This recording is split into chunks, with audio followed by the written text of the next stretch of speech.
So Harriet, firstly, thank you very much for joining us here at Talking Energy. Let's kick off with you just talking a bit about yourself. Just tell us what you do, your background, and how you came about to becoming now the CEO of Ashden. Well, I've spent many years focusing on international development.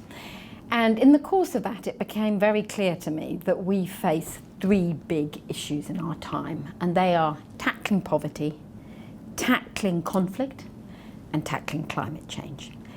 And the three are all linked. The problems are linked, and actually, so must the solutions be. So how I ever first came across some of the issues we work on here at Ashden was when I was working in villages of South India with a rural development organisation, working really in the villages with the poorest of the poor. And there was a lovely woman I used to sit and chat to in the evening, and she would get up early in the morning, she would feed her family, then she would walk miles to work in the fields. Then she'd come back, she'd go out, she'd collect a few twigs, and she'd sit inside her tiny house cooking the evening meal for the family with these little twigs and this little fire. And always the smoke billows out, and within minutes she would be coughing and wheezing. She had the most terrible asthma. And it went on, and often she'd have to miss working, and she was extremely poor. So miss working means really in the end you're missing feeding your family. And that's an example about need to tackle the proper cooking equipment for women around the world, the clean cooking debate that is one of the issues on which Ashden works. In fact, as many people die from indoor air pollution as from HIV and malaria combined. So that always stayed in my mind. And then I worked for many years in fair trade. I spent about 15 years building up fair trade long time. Here in the UK and globally. Well, it's very addictive, fair trade. It was really exciting to how we grew it from an idea that people laughed at to becoming absolutely a part of the mainstream way we all go shopping now, with actually 9 out of 10 people here in Britain recognising the fair trade mark and buying the products, and so making a difference for farmers and workers in the developing world. And as I met those farmers and workers, in particular, for example, coffee farmer in Uganda, who first said to me, the thing is, Harriet, the weather's gone haywire and it's ruining our crops and so the livelihoods, because we depend on growing coffee. And actually whole areas now, it's becoming harder and harder to grow coffee or cocoa because the climate's changing so much. And then people are being hit by mudslides and floods and typhoons and actually the more extreme part of climate change. And that's when I really realised that the people who've done the least to contribute to climate change are actually the ones paying the highest price, and they have the fewest resources to deal with it. So then I really welcomed the chance to come at work at Ashden and think, what can we do to play our small part in helping tackle climate change? So what was the motivation, would you say, behind coming and joining this organisation? Well, I think we do, I know we do, face the climate emergency. We know every single day there's another terrible statistic to slap us on the face and knock us into the kind of really big, bold moves we need as an individual, as a community, as a nation, as a world to take if we're really going to stop global warming and if we're going to manage the changes that are coming, come what may, and if we're going to stop it being worse than our worst nightmares.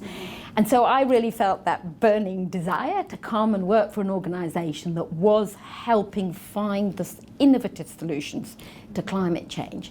And what I really love about Ashden, which connects a bit to my work at Fairtrade, is it's about the power of the living alternative. The people we give Ashden awards to, in and of themselves alone, aren't going to tackle climate change, but it is making a difference here and now, today, tomorrow, for those people who, for example, get renewable energy from one of our winners. But it also has that critical role of being a beacon, if you like, that shows, yes, of course it's possible, of course we can do it. All the solutions are out there, we just need to get behind them and back them. So talking about the winners, could you maybe give us a few examples of some of the winners? Yeah, well, let me tell you about Colombia then, about Medellin, which has been famous worldwide for having the highest, it's the murder capital of the world, actually. It had the highest homicide rates in the world. So the mayor of Medellin had his problems, let's be frank. And he had another problem as well, which is that temperatures in the city were rising and rising. And of course, as temperature rises, that pushes up people's tempers, and that pushes up the tension within communities. So he realised one of the things he could do to tackle his two big threats was to bring everyone together and think, how can we cool down the city? And so they created this Green Corridors project. It's absolutely brilliant. And they took sort of areas that were previously rubbish dumps where the drug dealers hung out, where you would not go at night. And if you go to that same place now, it's a park with birds and bees, with children playing on swings, with mums chatting as they watch their children. And they've transformed all those areas into these green corridors. They've done it by training the unemployed so that they have jobs learning about gardening. And as a result, the temperature's come down by 2 degrees. I mean, it's absolutely brilliant. And I think, well, if you can do that in Medellin with all the problems they had, come on, guys, we can do that in some other cities which have many more resources. And I believe you've also launched a new toolkit. Obviously, we have the whole debate surrounding now about climate change. You mentioned climate emergency earlier. We've got a few councils in the UK itself declaring a climate emergency. We had the UK becoming one of the first country in the world, and now we've got a net zero goal for 2050. So what do you make of all of this, and also how is Ashden helping councils deliver on their plans? Well, I think we can all be actually really proud of the 120 now local authorities that have declared a climate emergency, and of the big, bold ambitions that our government has laid out. So then the question is, what do we do? How do you get How there? are we going to meet those big, bold targets? And actually, we need to be net zero by 2030, not 2050. So we need to do it faster. And how do local authorities that have declared a climate emergency turn that into direct action? And so we put together a toolkit that built up a number of examples, many of them Ashden winners, but not only, that shows what can you do as a local authority. So let's give you one example. Look at housing, for example. Local authorities often have many, many people living in cold, old social housing. They're in terrible conditions. Now, by retrofitting those homes using, for example, innovative companies like Energy Sprong, who've come from the Netherlands with a brilliant model of making the tea cosy for the home, as they call it, elsewhere. They bring it in, no disruption for the tenants. The tenants end up with a warm home with lower fuel bills because they've insulated it properly, solar panels on the roof. It pays for itself within 30 years. And the tenants have gained by they no longer have drafts, they're no longer cold, the heating actually works. And as a result, the tenants are absolutely thrilled.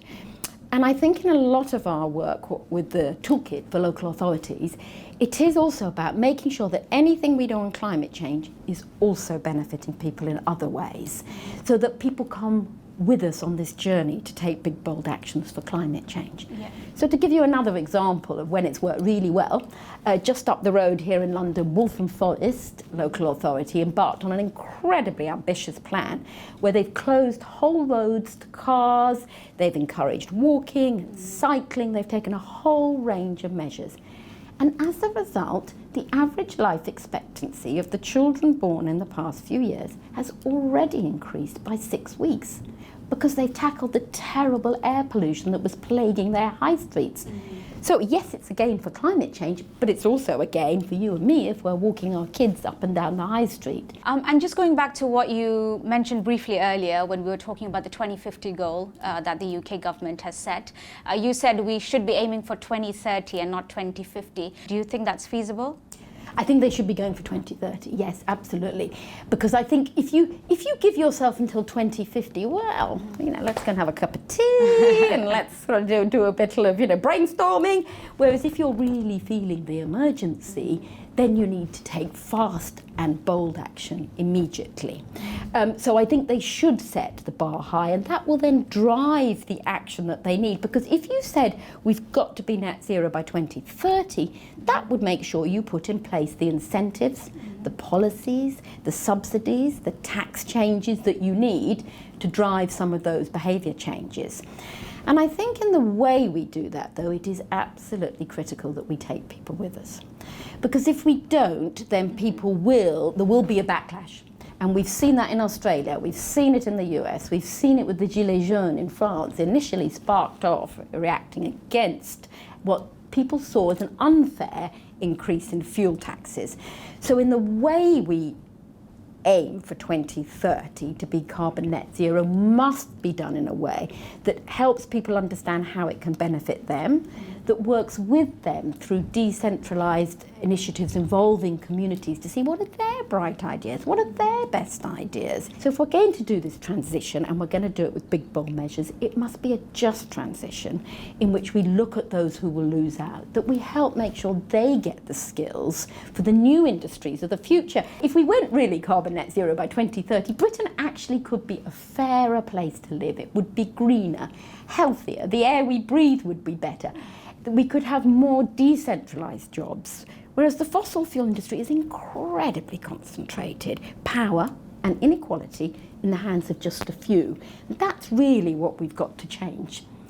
And there are also some brilliant initiatives out there, some of them Ashden Award winners, who are showing how this community-led change can come. So to give you one example from here in London, there's a group called Repowering that started working in South London, in Lambeth, putting solar panels on social housing. And from that they went on working with unemployed young people, helping them learn the skills of solar panels, then to create what they call energy gardens, where they have solar panels but they're also learning to grow food. And they've done some of that on some of the overground train stations. And from there they started growing hops. And from the hops they've made an absolutely brilliant local craft beer, feeding into a Londoner's rage for craft beers. And here it is, it's called Energy Garden Ale. And I just think, what a great, cool idea. I have to say it's a bit fizzy. We should try put some it in later. the fridge. We should. But I kind of also think the fact it's fizzy sort of rather encapsulates Repowering, who themselves fizz with new ideas because they're led by the community. So now, just to slightly move on to a different topic, it's quite refreshing to see a woman being in a leading position in a company or an organization, especially also a sustainable organization. So I just wanted to get kind of your experience in being in this position, because you don't see many women, females, in your position as a CEO of a company. So have you had any experiences where you think that maybe you were not taken too seriously? I'm so glad you asked this question, and I think it's absolutely spot on. It's absolutely true that there aren't, of course, as we know, there aren't so many women on boards in all our mainstream companies. There aren't so many women CEOs, and that's true of the corporate sector. It's also true of the sustainable energy sector. It's also true of other areas where I've worked, such as tackling conflict or working in trade, also very male-dominated industries, especially at the top. Very often you've got women doing a lot of amazing work at the lower levels, but the higher up you go, gradually the men start taking over. Yeah. And one of my favourite alleged Chinese proverbs is, the man who says it cannot be done should get out of the way of the woman who's already doing it. Perfect. Exactly. Because so often there are women who have brilliant, bright ideas, and they're very practical. They just get on and deliver it. And so, and in my experience, so many of the people I've worked with have been very inspiring women. I have to say, I don't think that's been a factor that's ever affected my work. I think I've always been able to achieve the goals that I've set myself, whether it's in fair trade, whether it's in building peace, or I hope I'll be able to here at Ashden. I don't think it's mattered to be a woman, but I think it matters that the sectors as a whole doesn't have enough women. We absolutely need more women at the top, and we need more women to come into sustainable energy and stay in there. So I think it would be good for the sector to have many more women and many more women in senior positions. I actually think it would help our chances of reaching net zero by 2030 here in Britain and reaching the big global ambitions as well. The reason I actually asked this question was because when I initially joined the industry, which was I think about 8 or 9 years ago, I used to go to conferences which were filled with, dare I say, bald, middle-aged men with suits. Say it how it is. And everyone looked the same, everyone wearing suits, and you walk into the room and you feel like all eyes are on you. So I felt a bit out of place sometimes. So I was wondering if you had similar experiences where you felt out of place because there were so many men around you? I think it's compounding a number of things. I think it's being a woman, and then I think it's having a very different perspective. Because I think if you're an extremely wealthy woman working in the oil and gas sector, I don't think you necessarily face all those problems. But I have sometimes felt, as a woman who has a much more community, grassroots-led view of the world, I do think it is more difficult then to be taken seriously by men. But I actually think it's absolutely critical that we break down those barriers.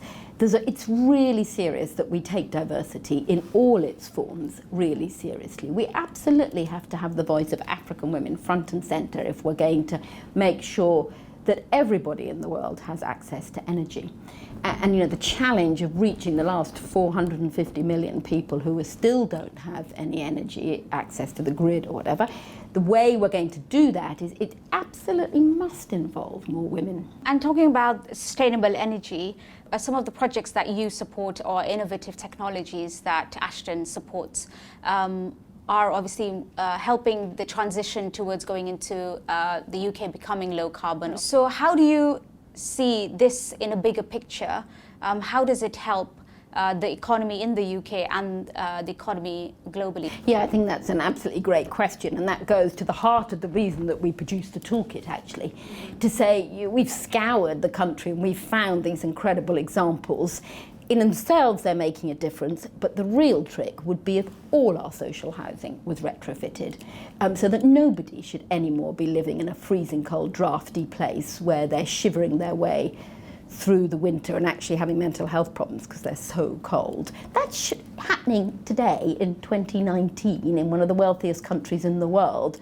So I think we should be taking those brilliant examples and scaling them up in our policy, both at the local authority level, because local authorities can do a lot at a local level, where it's sometimes easier to get change than when you've got to shift the whole national debate.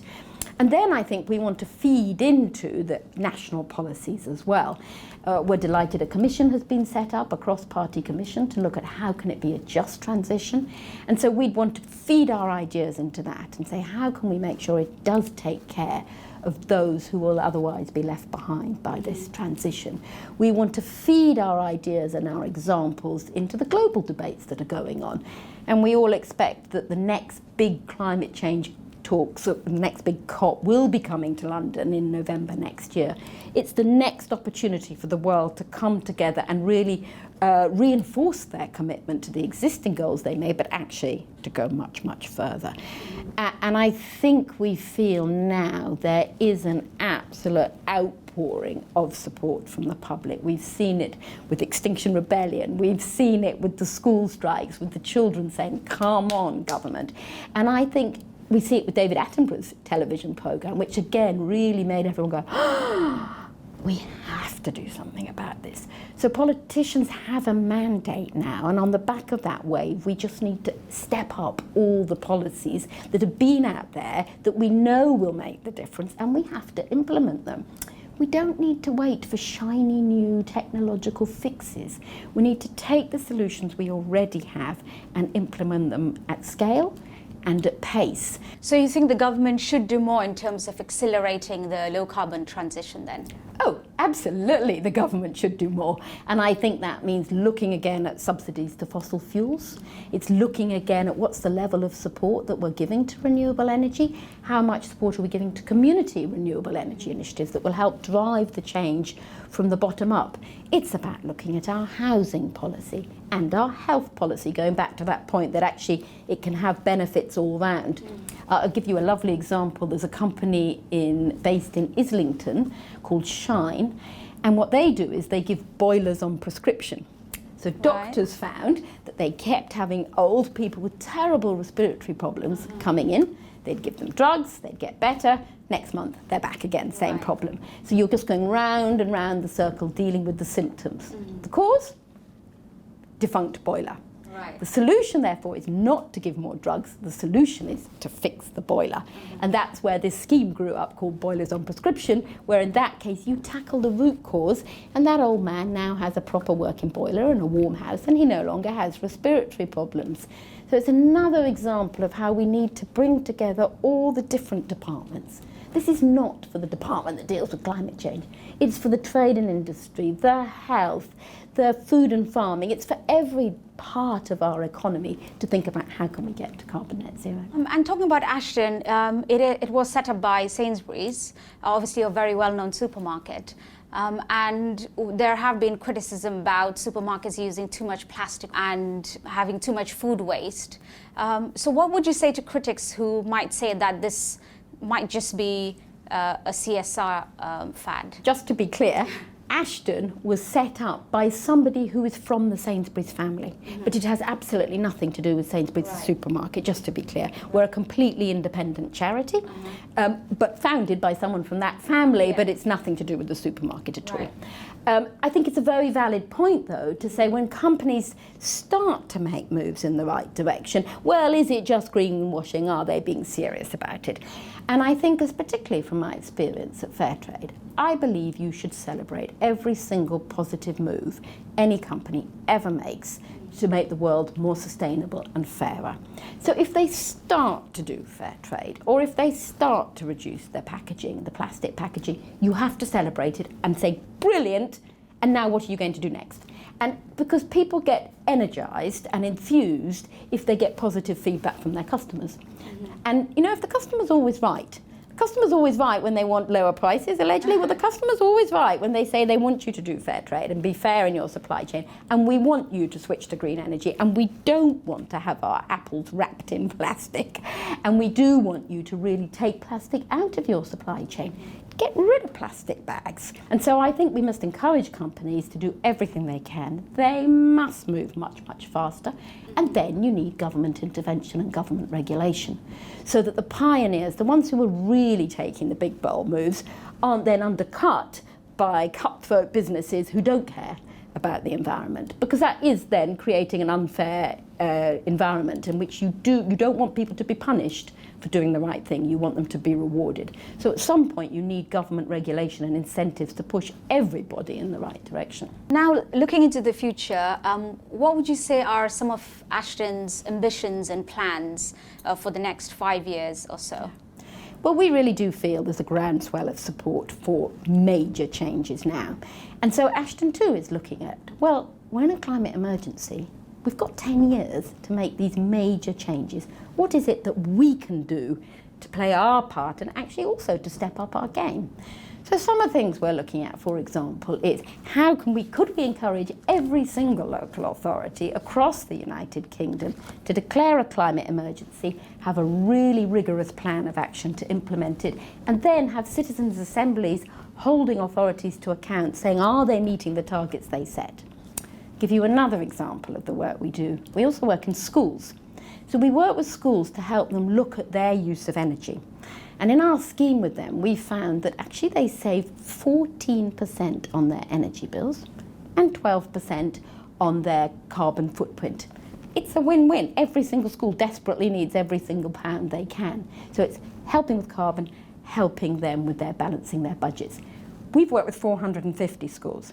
We'd like to work with all 28,000 schools, because then you're really beginning to have the big impact. And then there's another area we're really looking at, how can we up our game? And that's finance. There's so many brilliant renewable energy initiatives around the world.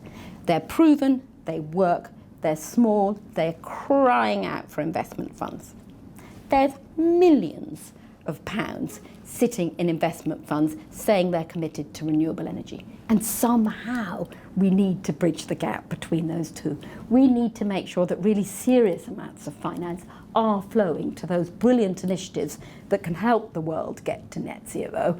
And we need to just bridge that gap. And that's one of the things we're really wrestling with. How do we best do that? And finally, we touched on, obviously, climate change, low carbon economy, women in sustainable job roles, women in power. So to wrap it up, what would you like to see happen over, talking about all these topics we discussed, what would you like to see over the next couple of years or so? I think over the next couple of years, we do need that revolution in our ambitions. We need to really think about how do we best empower people working at the community level to make the changes in their community, in their place, which is what everyone cares about first, to bring the sustainable energy, the future economy to life. How can we work together to say, how can we create jobs that are about sustainable energy, that do put women at the forefront, that do care for the unemployed young? And I think through doing that, we can help generate more and more of the ideas that will show us how to get to the big, bold changes that we need to make, that low carbon future, hopefully by 2030, but that it will make, in Britain's case, I think it would make us a kinder, fairer place. And then there are many parts of the world where they also do need to tackle poverty. It's not just about tackling climate change, it's absolutely about tackling poverty. If you take Zambia, for example, in Zambia only 5% of the population have access to electricity. So we really can make a difference if we scale up renewable energy with a focus, again, on the hardest to reach and the poorest. And then hopefully in that way we could get to those bold targets about climate change, while addressing at the same time the inequalities and injustice that have also plagued our world. Okay, Harriet, thank you very much for your time. Thank you so much. It's been lovely to meet you.